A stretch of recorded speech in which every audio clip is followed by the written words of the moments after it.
Outgoing New York City Mayor Bill de Blasio announces vaccine mandates for all private employees and kids 5+. Plus, Joe Biden faces down several simultaneous foreign policy crises. I'm Ben Shapiro. This is The Ben Shapiro Show.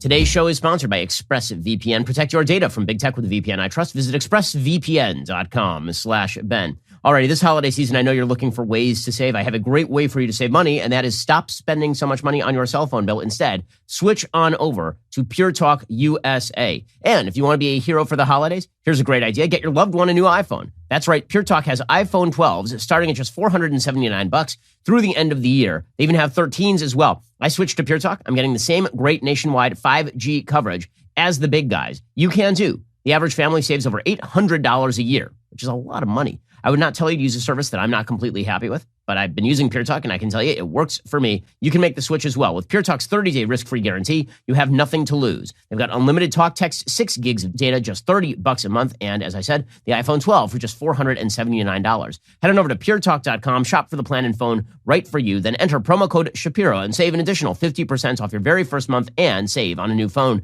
That is puretalk.com, promo code Shapiro. Pure Talk is simply smarter wireless. Some restrictions apply. See site for details. puretalk.com, promo code Shapiro to get started. Alrighty, so Omicron. Hey, are you scared? Are you scared? Are you scared? Are you scared? Because apparently Democrats just want you to be scared, but for no actual reason. So some of us have been saying ever since news broke of Omicron that Omicron was not super scary. And the reason I said that Omicron was not super scary is because we had no data that it was particularly scary. You kept seeing headlines like 30 different mutations. Ooh, ah. It's like they were selling you a brand new hoverboard or something. No, that was not the thing about Omicron that was supposed to scare you. Then it spread super fast in the population. You're like, well, yeah, but Delta also spread super fast in the population. At no point did they ever say that Omicron was more virulent, meaning more deadly, meaning more damaging. Instead, the early data seemed to suggest that it was very infectious and not particularly virulent, sort of like a cold, that it was like a really, really mild case of the flu, actually. In fact, to date, I am unaware of a single report anywhere that anyone has died of Omicron. Anywhere. And now, I can name you like almost 800,000 Americans who died of COVID and some 5 million people worldwide, which is a low-end estimate, who have died of COVID. But if no one has died of Omicron and it's spreading really fast and it's crowding out Delta, that's a good thing. It is a good thing if people are getting Omicron versus Delta if Omicron is milder, because then they get natural immunity via a much milder infection. And yet, the Democrats have decided that they are going to go absolutely ballistic ape bleep over Omicron. It's not just Democrats and liberals here in the United States. It's people in Europe. It's people in Israel. The entire world, which has been incentivized over the past year and a half to push the lie that they can control the spread of Delta and spread of COVID generally. They continue to double down on stupid. And now the data it continues to drip out. The New York Times today, quote, Omicron is fast moving, but perhaps less severe, early reports suggest. Oh, you think? Oh, like, you mean like all the data said at the very beginning? Like the South African doctor who discovered Omicron said at the very beginning, but we all ignored her because we were too addicted to panic? According to the New York Times, the COVID-19 virus is spreading faster than ever in South Africa, the country's president said on Monday, an indication of how the new Omicron variant is driving the pandemic. But there are early indications that Omicron may cause less serious illness than other forms of the virus. Researchers at a major hospital complex in Pretoria reported their patients with COVID are much less sick than those they've treated before, and that other hospitals are seeing the same trends. In fact, they said most of their infected patients were admitted for other reasons. They have no COVID symptoms at all. The New York Times has to hedge its bets. They say, scientists cautioned against placing too much stock in either the potential good news of less severity or the bad news, like early evidence that prior coronavirus infection offers little immunity to Omicron. The variant was discovered just last month. More study is needed before experts can say much about it with confidence. Beyond that, the true impact of the coronavirus is not always felt immediately. There could be hospitalizations and deaths that lag. Yes, but normally the hospitalizations and deaths lag by like 2 to 4 weeks. They don't lag by months. In the absence of more hard information, says the New York Times, governments have reacted to Omicron with sharp restrictions on international travel and new vaccination requirements. And herein lies the point. The government has lied to all of us by telling us that they can control this thing. Now, here's the thing. You can control it for yourself. You can get vaccinated. I'm pushing vaccination since the beginning. I think vaccination is a good idea. Now, that doesn't mean you're not going to get a breakthrough case, but it does mean if you do get a breakthrough case, you're very unlikely to get hospitalized or die. Now, here's the reality when it comes to COVID generally. If you're young and you get COVID under any circumstances, you are very unlikely to end up hospitalized or dead. You are less likely than that to end up hospitalized or dead if you're vaccinated. And if you're boosted, then you're probably even less likely than that. Okay, so there are some questions as to whether you actually need the booster. If you're young and healthy, if you're older, you probably should have the booster if you're above the age of 60. But here's the bottom line. The outsized panic that we are now seeing from Omicron makes no sense whatsoever. None. Zero. Zip. Zilch. And yet, there's a competition, a race now, a frenetic race of people throwing up their hands like Kermit the Frog, blah, blah, blah, racing to try and lock things down. So New York City Mayor Bill de Blasio, who for some odd reason, this big, giant, weird-ass Frankenstein-like communist, thinks that he's going to run for governor of New York. Good luck to him after his failed presidential campaign. I mean, they can barely stand him in the city of New York. So he announced on Monday that he would be requiring on-site employees at all private businesses, all of them, from bodegas to multinational banks, to get vaccinated in order to work inside the city. The mandate would apply to about 184,000 businesses. De Blasio said this is a preemptive strike designed to stall another wave of virus cases amid rising concerns about Omicron. By the way, this thing is set to take effect December 27th. That's like 4 days before Bill de Blasio is no longer mayor of New York.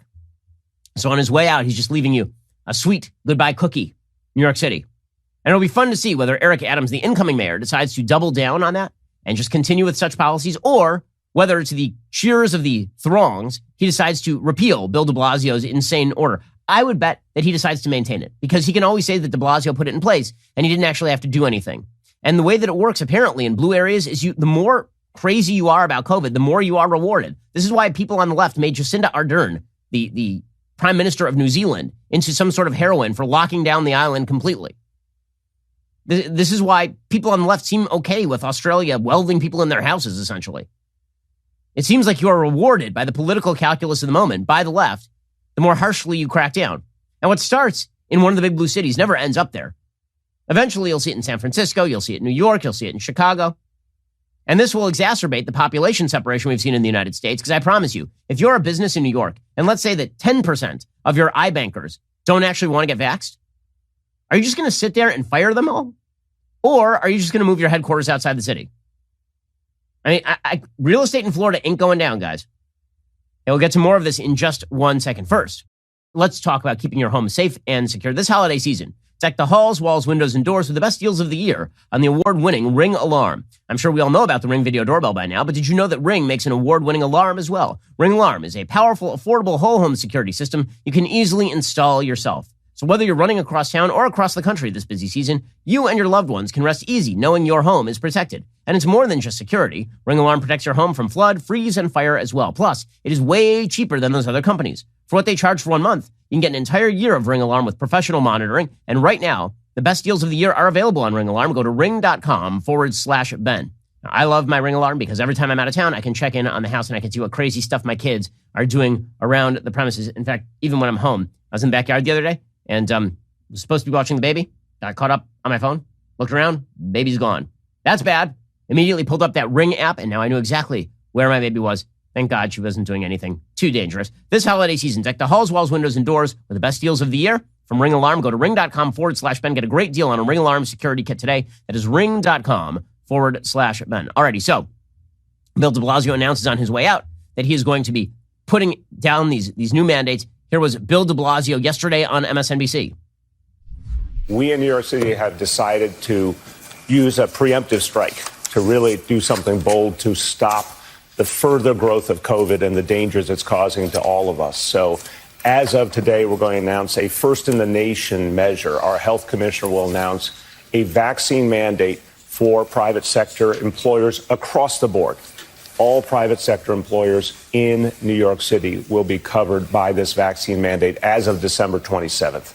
We're going to have some other measures as well to really focus on maximizing vaccination quickly so we can get ahead of Omicron and all the other challenges we're facing right now with COVID. How exciting. And then de Blasio decides that he is going to extend this. So it's not just that he's going to make sure that all of these employees are vaccinated. He says that if you want to take your 5-year-old to a restaurant, your 5-year-old has to be vaccinated. Your 5-year-old. Now, your 5-year-old wasn't going to die of COVID. Statistically speaking, the number of children under the age of 18 who have died of COVID being perfectly healthy beforehand is vanishingly low. But according to Bill de Blasio, if your kid is 5 to 11, they now must vax in order to go to a Broadway show with you. This is insane. Remember how it's incredible how fast. Remember, there were people at the beginning of this thing who said it's a slippery slope. And I sort of resisted that idea, to be honest with you, that this was a slippery slope. I thought, okay, well, we can still make policies that are geared towards saving lives and geared toward protecting the elderly. We can do all of that in a rational way based on the data. And there were people from the very beginning who expected the worst and who started arguing this was going to be a slippery slope to full authoritarian tyranny from people like Bill de Blasio. And I thought, okay, maybe. But would the population actually stand for it? And now the answer seems to be yes. It seems to be that populations, large swaths of people, will not only stand for this, they will cheer for this. How else could you have a mayor of the biggest city in America making the argument that 5-year-olds must be vaccinated in order to go to a bodega with you? I mean, this is nuts. This is crazy stuff. Here is 6'9" groundhog murderer Bill de Blasio explaining on the streets of New York last night. Here in New York City, we were the epicenter of the COVID crisis. We lost so many people in this neighborhood and neighborhoods all over the city. We didn't have PPE, we didn't have ventilators, we were alone. And then we started to fight back, and vaccines came, and we focused on vaccination. It made all the difference. We're now the safest place in this country, but we gotta go even farther. Omicron's here, winter's coming, we gotta go even farther. Today in New York City, we announced a mandate. All private sector employers must have their employees vaccinated by December 27th. This is what's going to keep us safe. This is the kind of thing we need to do now, not just here, but everywhere, so we can leave COVID behind. Okay, here's the thing. You keep saying so you can leave COVID behind, but I don't think you guys ever want to leave COVID behind. I think you're addicted to this kind of control. I think you love the power because, again, it underscores the notion that you guys even have the capacity to actually control this thing. You can't. You can't. By the way, I'm looking right now at the vaccination by demographic group in the city of New York. So right now in the city of New York, about 55%, this is according to New York City's government website, about 55% of Black New York City residents have 1 dose of the vaccine. Only 49% of Black New York City residents, 49%, less than half, are double vaxxed for COVID. None of them will be able to work in the city if Bill de Blasio has his way, if they work in the private sector.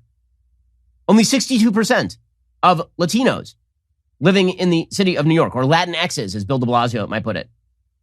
Only 62% are fully vaccinated in the city of New York. By the way, only 56% of white people in the city of New York are double vaxxed. So like a huge percentage of people in the city of New York are apparently not double vaxxed. I mean, that's pretty wild. And among children, the numbers are even worse. Okay, among children between the ages of 5 and 12, only 15% of kids in the city of New York, 15% are double vaxxed in the city of New York. Which means, effectively speaking, he's closing the city to half the population of the city. And this is seen as some sort of godsend, apparently, by some people on the left. At least there hasn't been a significant amount of blowback. I haven't seen a lot of New Yorkers saying, this is nuts. Aside from sort of the Republicans who have been left behind over there and who are eagerly eyeing Zillow for places in South Florida. Where's the uprising there? Where are New Yorkers saying, hold up a second, why can't we go back to our normal lives? Why? To prevent us from getting Omicron, or we get mildly ill, which is called winter in New York, because everyone in New York has a cold during the winter. Everyone. If you've ever been to New York, everybody's blowing their nose all the time, all winter long. But I guess the idea is that no one must ever blow their nose again. The Wall Street Journal went after Bill de Blasio this morning. He says this will yield diminishing public health benefits while making it harder for the city to recover economically from his and former New York Governor Andrew Cuomo's destructive lockdowns. De Blasio has already required vaccines for city government workers, teachers, anyone who wants to eat at a restaurant, use a gym, or see a show. This has harmed small business and tourism. Yet apparently these mandates are not coercive enough for his honor. So now he's giving the unvaccinated an ultimatum. Get one shot by December 27th, leave the city, or stay unemployed. New York City still has a 9.4% unemployment rate in October, and businesses can't find enough workers. Okay, this is wild. And a huge number of New Yorkers, by the way, are not getting vaxxed because they already had COVID. Remember, New York was the epicenter. New York got slammed. So, well done, Bill de Blasio. Like, truly astonishing stuff here from Bill de Blasio. It's not just Bill de Blasio. Letitia James, who wants to run for governor, right? She put out the hit report on Andrew Cuomo to get him thrown off his seat as governor. Now she wants to fill it. Well, she issued a statement on New York City's announcement, quote, I support a vaccine mandate with a testing option, but why are we still doing this piecemeal? A mandate alone won't get us out of the crisis, particularly when it's implemented without input from employees and employers. Science tells us we need everyone to wear masks in public settings, accessible at-home testing, and real public health outreach to our communities. This cannot be done municipality by municipality. New York State must finally lead. They are stampeding to the left in that New York governor's race. The reason Kathy Hochul is getting wildly restrictive is because she's hoping to outflank Letitia James, who's hoping to outflank Bill de Blasio, who's hoping to outflank both. The authoritarianism is no longer the bug. It is the feature. We sure move fast from mask up to protect grandma when there are no vaccines available to make sure that you get your 5-year-old double vaxxed so you can see a Broadway show. By the way, in Oregon, they're doing the same thing. We'll get to that in just 1 second. First, it is the holiday season. Now is an excellent, excellent time to celebrate the woman in your life with Blue Nile. Blue Nile is the world's largest retailer in certified diamonds and fine jewelry. They offer a superior buying experience, whatever you are in the market for. I just got my wife a beautiful diamond necklace from Blue Nile. She loves it. It's just spectacular. Pick from a vast selection of preset diamond and gemstone jewelry. Whether you're looking for an engagement ring or everyday fine jewelry like gold layering necklaces or tennis bracelets, Blue Nile has you covered. Not only that, their products will be ready to ship the same day. And if you're having trouble choosing the perfect piece, Blue Nile has jewelry experts on hand via phone and web chat 24/7. They've got amazing service, 30-day returns. When you commit to a piece, so does Blue Nile. They have guaranteed service and repair for the rest of your life. They have a 100% satisfaction guarantee. You can shop stress-free with guaranteed free shipping, 30-day returns. Make the season shine with jewelry from BlueNile.com. Shop this week. Take advantage of the holiday sale with select jewelry up to 40% off. Plus, now through Christmas, enjoy free 2-day shipping. As always, each Blue Nile order is insured. It ships free. It arrives in discreet packaging that won't give away what's inside. Shop stress-free. Find your forever piece. Go to BlueNile.com today. Again, I love their jewelry. I got some for my wife. You'll love it as well. Go check it out right now. BlueNile.com and shop stress-free today for the holidays. Alrighty, so in Oregon has now begun drafting forever rules for masking. According to KGW 8 in Oregon, quote, the Oregon Health Authority's Rules Advisory Committee met last Thursday to begin the process of drafting a permanent set of rules for the state's indoor mask requirement. OHA lifted Oregon's outdoor mask mandate last week. Outdoor mask mandate? What century are they living in? Outdoor mask mandate? We've known since the beginning of the pandemic you don't need to wear a mask outdoors. But separate mask rules for indoor spaces, schools, and healthcare settings all remain in place. Oregon's first mask mandate was imposed May 2020, lifted in June 2021. The more virulent Delta variant arrived in late July, and health leaders reimposed the mask mandate in August. The current indoor mask mandate is temporary. It's set to expire in February, so Oregon health leaders want to be able to switch to a permanent rule. The permanent rule could still be ended once COVID-19 recedes to a safe level, but it could remain in place indefinitely. And it won't expire prematurely while case numbers are still dangerously high. So in Oregon, they are now talking about a draft permanent rule that allows the state to mask you up at will under all circumstances. Meanwhile, by the way, if you're the Oregon governor, you're good to go. If you're the Oregon governor, no need to worry. You can just go to public places and take your mask off because after all, you are one of the specials.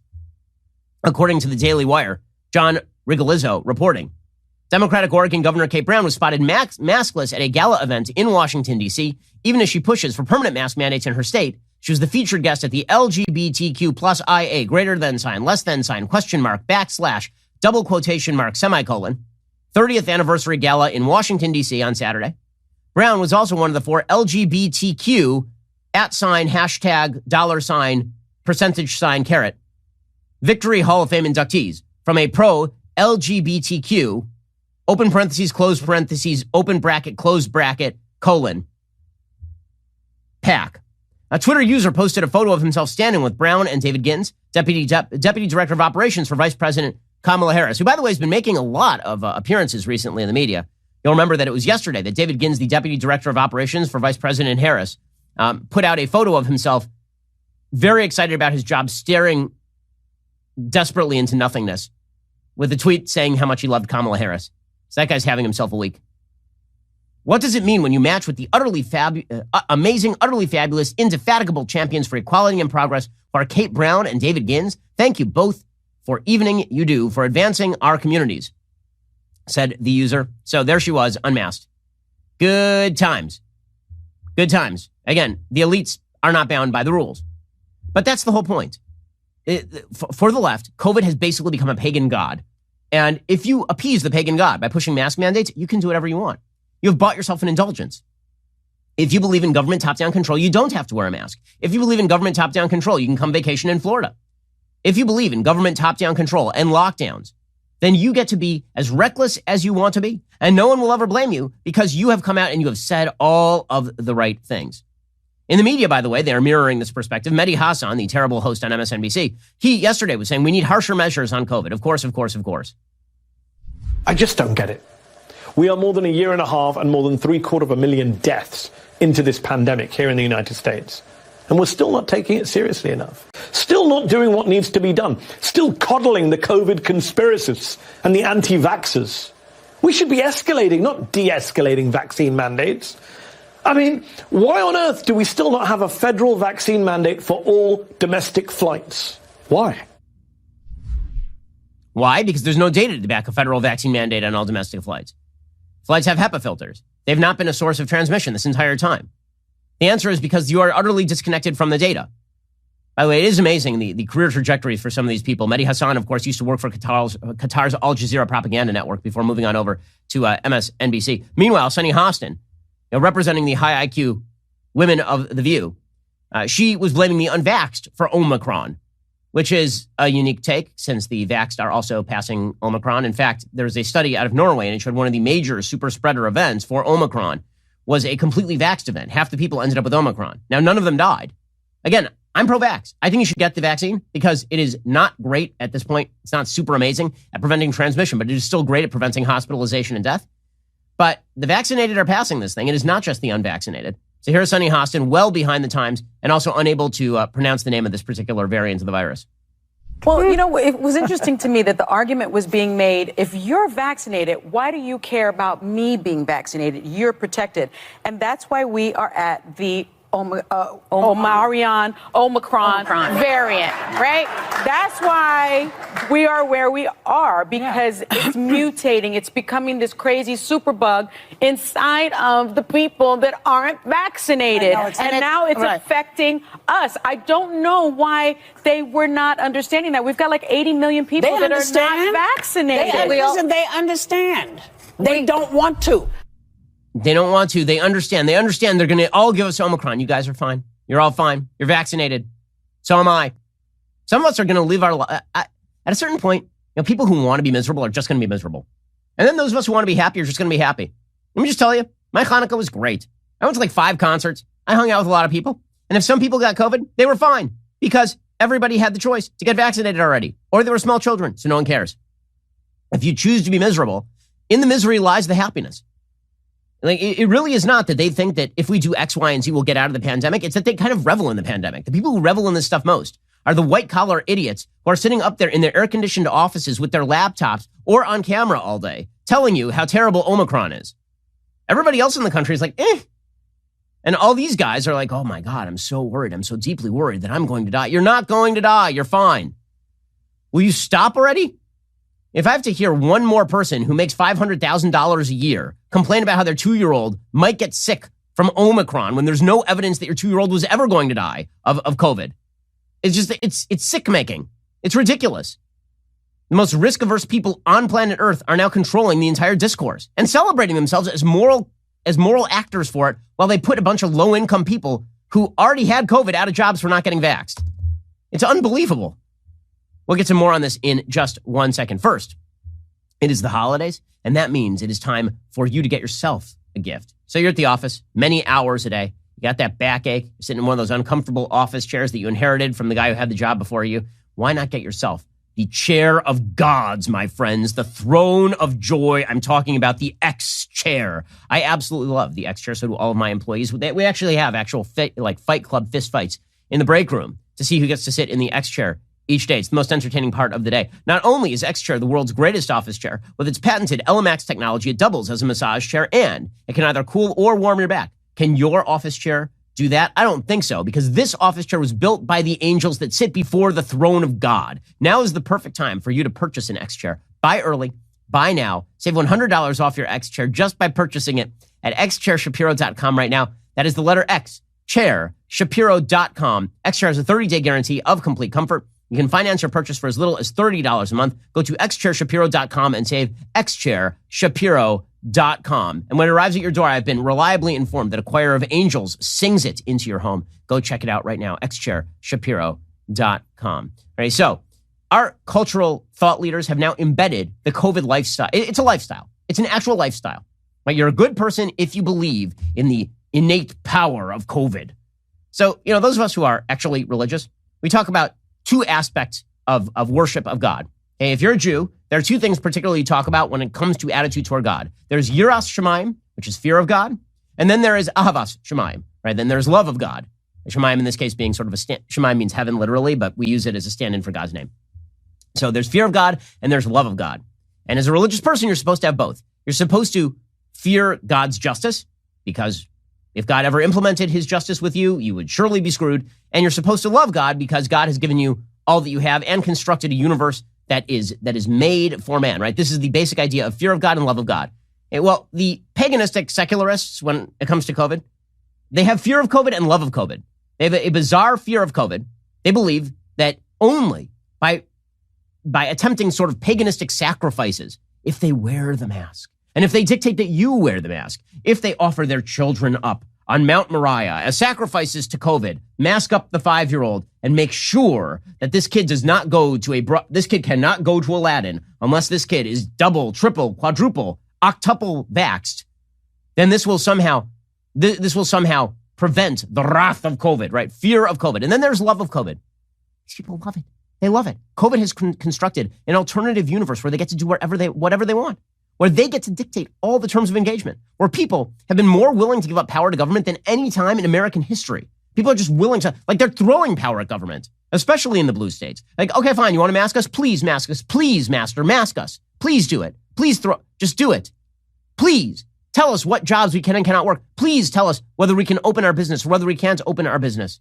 And if we fear COVID and we love COVID enough, it will usher in a new kingdom of COVID glory upon earth, where we build back better, where we wreck all the institutions, where we get rid of logic, where we get rid of data, and we live solely on faith. We live as one in faith with COVID. That is the attitude. And that's why you end up with idiotic pieces of culture like Jimmy Fallon cutting songs for Christmas with Ariana Grande and Megan Thee Stallion. Her middle name is Thee. I'll never get over this. It's Megan Thee Stallion, which I assume was not her given name, but Megan Thee, not the Stallion, which would make some sense because then she would be the Stallion. Megan Thee Stallion, you, my friend, are the Stallion because it's Thee. Megan Thee Stallion with Ariana Grande singing with Jimmy Fallon, who's aging like a bad piece of cheese over here. I gotta say, I remember when Jimmy Fallon was young, and he's now reaching the age where this is just kind of creepy and odd and sort of yucky. Here he is singing a song with Ariana Grande and Megan Thee Stallion about masking up for Christmas. And here's the thing. They're playing it as parody, but they're actually kind of comfortable with it. They kind of love it. They're kind of into it because this means that they are the elite. They get to dictate to you what sort of sacrifices you should perform. Sure, Christmas is supposed to be a time for Christians where you celebrate the birth of Jesus Christ. But for Jimmy Fallon and Ariana Grande and Megan Thee Stallion, all of whom are definitely, I would say, excellent advocates on behalf of traditional Christian worldview, what Christmas is truly about is COVID masks and shots and sitting by the fire wearing odd accoutrements or a booster. Here's the thing. It's obviously, look, he's trying to be funny, and Jimmy Fallon hasn't been funny for quite a while here, but it is pretty amazing. Megan says, this year, hang that mistletoe. I'ma kiss everybody that I know. And, but it was a masked Christmas. We stayed in the house. We covered our nose and covered our mouth. But now that boosters are available, then they can party it up until they can't, of course, because According to Dr. Anthony Fauci, by the way, even if you're fully boosted, you should still mask up when you are in the presence of others. In fact, there's an entire article in The Atlantic. It is titled, How to Socialize Safely in the Booster Era. Okay, so I have a recommendation as to how to socialize safety in the booster era. Get a booster or don't, and then do whatever the hell you want because it's a free country and shut the up. We're done. Wasn't that amazing? Incredible. Because the vaccines are widely available, and we have therapeutics, and Omicron is less threatening than Delta, and you're fine. Shut up. Stop. Like, enough. But we still have to hear from our masters, the high priests of COVID. And so The Atlantic says, this past spring, if someone told you they were fully vaccinated, you knew precisely what they meant. At least 2 weeks before, they'd received 2 doses of Moderna, 2 doses of Pfizer, or 1 of Johnson & Johnson. Now, what it means to be vaccinated encompasses much more variety. Some people have gotten their initial doses, but haven't gotten a booster. Some people mixed and matched the brands of their first shots and their booster. What's more, everyone is on their own personal timeline depending on when they got their shots. Amid this complexity, kids under 5 still aren't eligible for any shots at all. When trying to gauge whether a gathering will be risky, the most important variable by far continues to be whether the attendees are vaccinated. Jessica Milady Rivera, a research fellow at Boston Children's Hospital, told me she wouldn't feel safe spending time with an unvaxxed person indoors. If she saw them at all, the meetup would be outside and with masks. Outside and with masks? But she's vaxxed and probably boosted. Like, what? It's so tiresome. It's tiresome. But again, all of this makes them feel better about themselves. It makes them feel self-righteous. Just like all other virtue signaling from the left, it is all about doing irrelevant things that have no impact on the real world and then saying that your friends aren't doing it so you're better than they are. It's like composting or recycling or in a big city where they take all your recycling and they toss it into the same landfill as your garbage. They're like, oh, well, did you fully use your recyclables? Okay, guys, I'm sorry.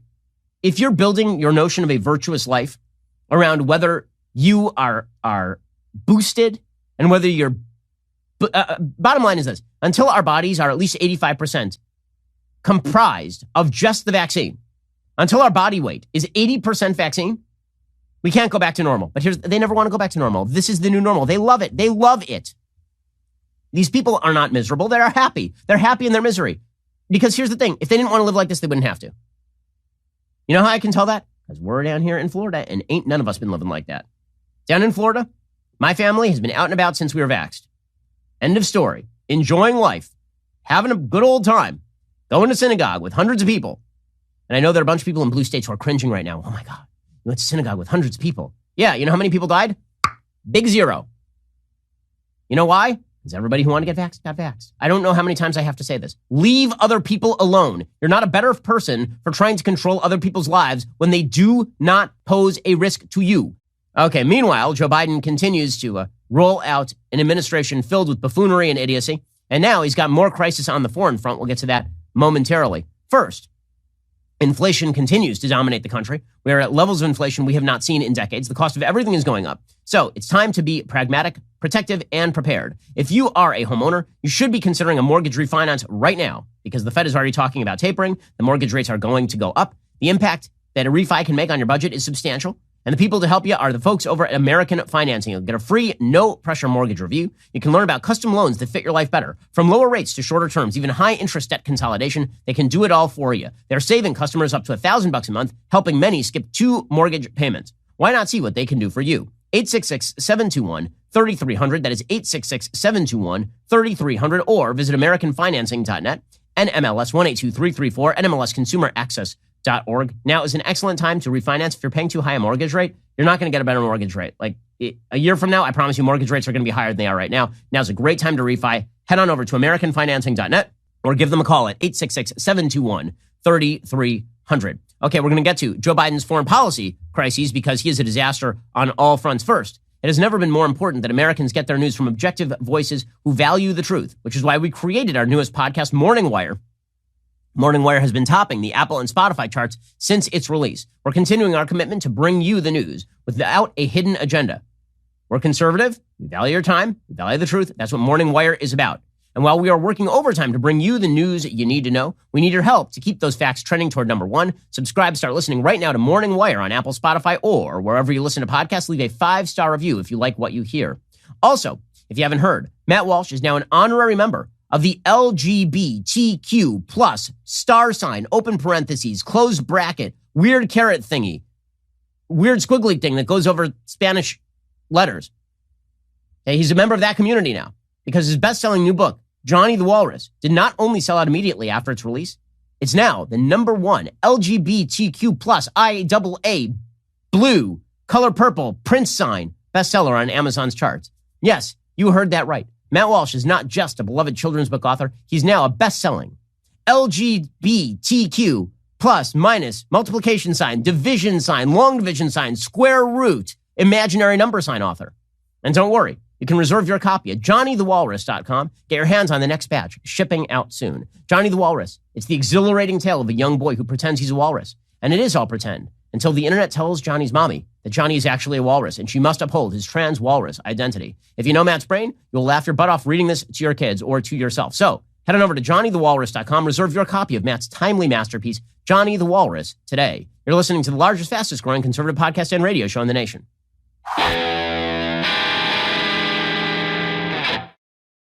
Alrighty, so meanwhile, we have our doddering old fool of a president who has somehow pulled defeat from the jaws of victory with the economy, pulled defeat from the jaws of victory with regard to COVID.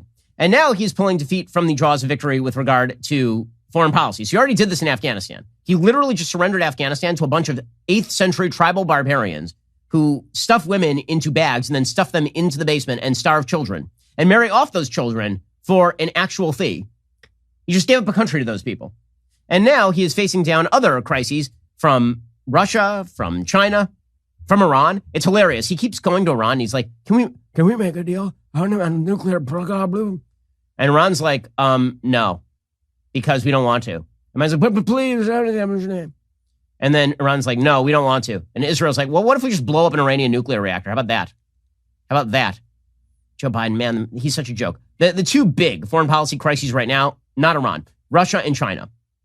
According to the Wall Street Journal, 3 potential crises are proceeding in tandem. A potential Russian invasion of Ukraine, continuing Chinese pressure on Taiwan, and the potential collapse of Iran nuclear talks. Any one of these standoffs has the potential to shake the world order and produce wider conflict. Taken together, they signal the U.S. and its allies are at a dangerous moment, perhaps more dangerous than many Americans realize. The challenge for Biden and the Democratic leaders he'll be consulting with this week is to find a way to show firmness on each front without provoking a crisis. Now, Joe Biden is about to hold a Democratic conference. There is one problem, which is that the Democracy Summit is being attended by a bunch of places that are not actual democracies. Jen Psaki was asked about this yesterday, about the human rights record of some of the so-called democracies attending this thing. Didn't go great. The Democracy Summit that will happen later this week is an opportunity to bring together U.S. officials, civil society leaders, and foreign leaders who represent a diverse array of experiences to talk about strengthening democracy, defending against authoritarianism, fighting corruption, and promoting respect for human rights. Inclusion or an invitation is not a stamp of approval on their approach to democracy, nor is exclusion a stamp of the opposite of that, of disapproval. They're so strong on human rights, this administration. Man, I think that they've got a handle on all of this. So when it comes to China, China is now building military bases in the Pacific. They're seeking their first military base on Africa's Atlantic coast, according to U.S. intelligence. According to the Wall Street Journal, classified American intelligence reports suggest that China intends to establish its first permanent military presence on the Atlantic Ocean in the tiny Central African country of Equatorial Guinea, according to U.S. officials. The officials declined to describe details of the secret intelligence findings, but they said the reports raised the prospect that Chinese warships would be able to rearm and refit opposite the east coast of the United States, a threat that is setting off alarm bells at the White House and the Pentagon. So hemming in China, that's going really well, particularly after we surrendered in Afghanistan and made clear that we are a complete and utter paper tiger. The great power skirmishing over a country that rarely draws outside attention reflects the rising tensions between Washington and Beijing, according to the Wall Street Journal. The two countries are sparring over the status of Taiwan, China's testing of a hypersonic missile, the origins of COVID-19, and other issues. Worldwide, the United States finds itself maneuvering to try to block China from projecting military power from new overseas bases, from Cambodia to the United Arab Emirates. In Equatorial Guinea, the Chinese likely have an eye on Bata, according to a U.S. official. Bata already has a Chinese-built deep-water commercial port on the Gulf of Guinea. Excellent highways link the city to Gabon and the interior of Central Africa. The most significant threat from China would be a militarily useful naval facility on the Atlantic coast of Africa, said General Stephen Townsend, commander of U.S. Africa Command. By militarily useful, I mean something more than a place they can make port calls and get gas and groceries. I'm talking about a port where they can rearm with munitions and repair naval vessels. So things are going really well with the Chinese. Meanwhile, Jen Psaki and the Biden administration, they are taking the overwhelmingly brutal move of saying they won't send official representatives to the Beijing Olympics. Ooh, I'm sure that Xi Jinping is just quaking in his boots. I mean, after all of the harsh treatment we gave them for unleashing a virus on the world that killed upwards of 5 million people, I'm sure that he's quaking in his boots that we won't be sending an undersecretary of state from Tony Blinken's coffee break room over to Beijing for the Winter Olympics. Probably Xi Jinping is like, oh my God, that's crazy. What are we going to do now? Except for everything we were going to do before. Here was Jen Psaki announcing this massive move. The Biden administration will not send any diplomatic or official representation to the Beijing 2022 Winter Olympics and Paralympic Games, given the PRC's ongoing genocide and crimes against humanity in Xinjiang and other human rights abuses. The athletes on Team USA have our full support. We will be behind them 100% as we cheer them on from home. We will not be contributing to the fanfare of the Games. Okay, and I'm sure that the China, so basically what we've now achieved by not sending a diplomat to China is to piss off the Chinese without actually doing anything, which seems to be great strategy. That's great. Meanwhile, the Russians are mobilizing almost 200,000 troops along the Ukrainian border, and Vladimir Putin is making demands. According to the Washington Post, reporter Isabel Kursugian and Paul Sohn, with Russian troops massed along the border with Ukraine, President Vladimir Putin is expected to issue President Biden an ultimatum during a video meeting on Tuesday. Guarantee that NATO will never expand into Ukraine, or Russia might soon launch an offensive against its neighbor. The Kremlin has said it wants written guarantees from the United States and allies in NATO that the military alliance will not expand east, both in terms of membership and Western forces. The video call comes during an unprecedented low point in U.S.-Russia relations, especially over Ukraine. Wait, I was told that Hillary Clinton was going to hit the reset button. I was told that Joe Biden was a masterful manipulator of the international scene. By the way, anybody who told you that's an idiot. I mean, it was Barack Obama who famously said, don't underestimate Joe Biden's ability to F things up. It was Robert Gates, former Secretary of Defense under both Obama and under Bush, who said, yeah, this guy has never made a right decision on foreign policy. The White House has threatened Russia with serious consequences. Wow, like sanctions. Ooh, that's obviously, those sanctions, they've done wonders for our anti-Russian position. Those sanctions on particular figures inside the Russian national system, so they just use a bunch of cutouts to move their money. It's obviously really deterred the Russians. Putin plans to outline Russia's proposal to Joe Biden, Kremlin spokesman Dmitry Peskov said Monday. Their talks are expected to be quite long and substantive. I'm sure that is going to be, by quite long and substantive, they mean that Joe Biden is going to fall asleep 10 minutes into the conversation, and then Vladimir Putin is just going to threaten him for a while, and then Joe Biden, his unconscious face, is going to slam into the hang-up button on the phone. That's how World War III starts, is with the president slipping into unconsciousness and his hand hitting the nuclear button. That seems like how this is going to work out. Meanwhile, over at the White House, they're trying to struggle for, what do they do here? So a reporter asked the White House, Joe Biden was vice president when Vladimir Putin took over Crimea, and he did a bad job then. So why are we supposed to believe he's going to do a good job now? You mentioned that Biden was obviously deeply involved with the Ukraine in 2014, and I'm wondering if you could talk about what his takeaways are from that experience, because a lot of the things that he's saying this time, supporting NATO allies on the eastern flank, sanctions, those sound like the same things that you guys tried to do in 2014, and it didn't stop Russia from taking Crimea. So why does he think this will be different? Well, I think first, our objective at this point, Mara, is, of course, to prevent them from moving forward. That didn't answer the question. So the reporter's like, yeah, last time you tried this, Putin took Crimea. He's like, right, but he hasn't taken Ukraine yet. And the reporter's like, that's what I'm asking you, actually. No answer from the administration. According to the Washington Post, Biden plans to make clear to Putin what cost the United States and its allies will impose on Russia if an invasion occurs, but also will offer a diplomatic pathway that could address Russian concerns about NATO activities, as well as U.S. and European concerns about Russian activities, the official said, speaking on condition of anonymity. Still, the official suggested a written guarantee from Washington that NATO will not expand to include Ukraine was a non-starter, noting the United States believes every sovereign nation should have the right to make its own decisions about its security. Well, Putin has to know that, right? Putin has to know that the West is not going to give him a written guarantee that NATO will never include Ukraine, which means that he's basically just looking for an excuse to invade Ukraine. Now, this seems like it's not a big deal up until the point where Putin crosses that border with 100,000 troops. At that point, this becomes a very serious situation indeed. Because what exactly is the West prepared to do?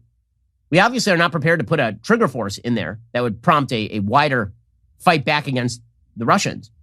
We've given the Ukrainian military under President Trump, we give them some Javelin missiles, but they have not been rearmed under Biden to any serious extent. Sanctions ain't going to do it. So if you're Vladimir Putin, probably what you do is you just grab another piece of Ukraine. Not the whole thing. You walk into Kiev or something. And then you dare the West to do anything about it. And given what we did over Georgia, given what we did over Crimea, the answer is probably the West does nothing over it. And Vladimir Putin just goes home, notches another win. And the West once again just starts taking Russian oil. And there's a famous quote attributed to Stalin that you basically push where there's mush, meaning that wherever the other side is willing to give, that's where you push. Vladimir Putin has yet to discover the hardcore of the West. And it is questionable as to whether there is a hardcore in the West anymore. When we said that there was a mistake for the Biden administration to randomly pull out of Afghanistan because it conveyed weakness, there are consequences to that weakness, and that is the exacerbated chances of a great power conflict, for sure. Meanwhile, CNN's Jeff Zeleny, he points out, and he is correct, there is no appetite for U.S. military intervention in Ukraine. Here's the thing. The less appetite you show for military intervention, the more your enemies are going to dare you to intervene. This is the way that it works. The way deterrence works is the more, right, strength, peace through strength, the Reagan-esque slogan, was designed to mean we will show you that we are willing to go to war so we don't have to. It seems that the new American style is we will show you that we are never willing to go to war, and then war is somehow randomly thrust upon us. Here's CNN's Jeff Zeleny pointing out the obvious here. There is no appetite here for military intervention. On a briefing earlier with a senior administration official, there was several moments of silence when that question was asked about a military solution to all of this. Does the U.S. have the stomach for that? So, of course, they're not ruling anything out, but they simply do not want to add another thing, which would be, a significantly dangerous thing to the plate of this Biden administration, which is already quite full, quite frankly. America's enemies are on the move. They're on the move because they sense weakness from this administration, and they are right to sense weakness from this administration. This is a weak administration, a deeply weak administration. All righty, we'll be back here later today with an additional hour of content. In the meantime, go check out The Michael Knowles Show. That's available right now. I'm Ben Shapiro. This is The Ben Shapiro Show. If you enjoyed this episode, don't forget to subscribe. And if you want to help spread the word, please give us a 5-star review and tell your friends to subscribe too. We're available on Apple Podcasts, Spotify, and wherever you listen to podcasts. Also, be sure to check out the other Daily Wire podcasts, including The Andrew Klavan Show, The Michael Knowles Show, and The Matt Walsh Show. Thanks for listening. The Ben Shapiro Show is produced by Elliot Feld. Executive producer, Jeremy Boring. Our supervising producer is Mathis Glover. Production manager, Pavel Wydowski. Associate producer, Bradford Carrington. Post producer, Justin Barber. The show is edited by Adam Sayevitz. Audio is mixed by Mike Coromina. Hair and makeup is by Fabiola Cristina. Production assistant, Jessica Kranz. The Ben Shapiro Show is a Daily Wire production. Copyright, Daily Wire 2021. The White House pushes a meaningless diplomatic boycott of the Chinese Olympics. Lame duck Bill de Blasio pushes a private sector vaccine mandate in New York. And Switzerland legalizes 3D printed suicide pods. Check it out on The Michael Knowles Show.